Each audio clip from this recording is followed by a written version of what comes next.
God is good, and with each day that passes brings us a day closer to the launch of Pantheon Rise of the Fallen. And today we're going to be talking about the Ghaldassi Ruins, which is an area of the Wild's End in Pantheon Rise of the Fallen, an MMORPG in development by Visionary Realms that is creating a world that will be full of flavor when exploring. Each area is handcrafted to entice you to explore. The amount of work they have gotten done in a short time since they've shown us the greybox version of this area is staggering. PreAlpha, in which Minus says we will be exploring this area, is coming soon, and if you are interested in diving into the upcoming PreAlpha sessions, which they promise will be long and running in the HDRP client, head over to the PantheonMMO.com and pledge a package that gets you in. Pantheon Rise of the Fallen is a crowdfunded MMO that depends on your pledges to grow its team and get us to launch. Out of all the MMOs in development, Pantheon Rise of the Fallen is the one that is bringing back the classically spirited feelings you have had in the past while modernizing it with quality of life that will bring it completely alive for everybody to enjoy. Now, the giants of Ghaldassi Ruins have structures they had built with their own mighty hands, and it wasn't long ago in Pantheon Rise of the Fallen, our upcoming MMO home, that we saw it in its greybox form. Seeing it now is absolutely amazing, and hearing that we will be exploring it soon in pre-alpha is the greatest of news.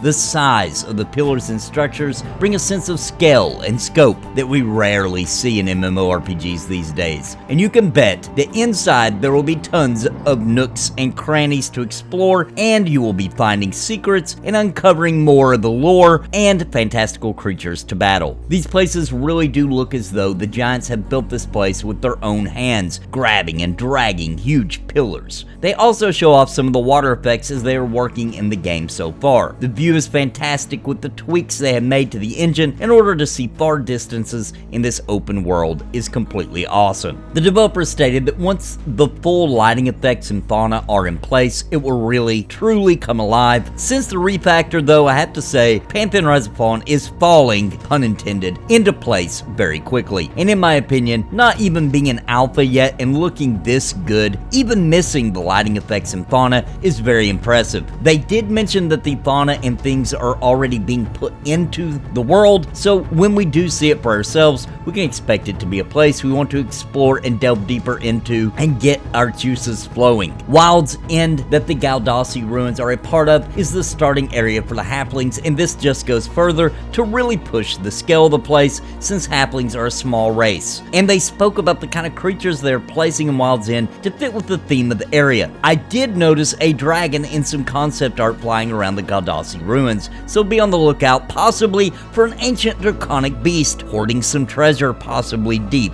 in the buried parts of the ruins. Overall, although for some Pantheon Rise of the Fallen has had a long development cycle, one thing that really stands out to me the most, they are creating a real world, not a digital playground, but a place rich in history and lore, a place we will find extreme joy in uncovering and learning, a place where we will grow in power together, and a place with so many secrets that no matter how many times we re-explore an area, we are sure to find something new and something else to take our breath away. This is the kind of MMO I've longed for since I was a young pup, first falling in love with the genre, and it is long overdue that we finally have an intricate MMO to dive into, and I look forward to sharing more with you in the coming weeks and months ahead as we dig deeper and closer to the launch of Pantheon Rise of the Fallen. Until next time, my friends, God bless and happy gaming. I want to give a major shout out to the members of Napalm. Thanks to their contributions, I can get the equipment and gear that I need to keep this channel ticking, covering MMOs, RPGs, and of course, puppets. If you're interested in becoming a member of Napalm, please click the join button down below. It would be greatly appreciated. And a very special major shout out to the Lords of Napalm, Bounty Code, We Toke Bitcoins, Jared Woodhouse, Daimlos, and Farthest Reach. Thank you for your highest tier membership. I think you're really gonna, you'll see a familiar but completely like sort of new world in a lot of ways because it's, it's just it, and things run smooth. Again, we were using the in-game camera, which unfortunately still needs some tweaking, but the everything runs so smooth. And I have my computer's like 5 years old. Yeah, it's exciting. And, as a halfling, for me, seeing Wild's End is super exciting. You know, it's just such a spectacular, and it's been said in chat a lot during the stream, is that, you know, halflings are so small. You have this juxtaposition of like these giants and then this smaller race, right? And it really plays off of itself. And like you said, scale is such an important thing.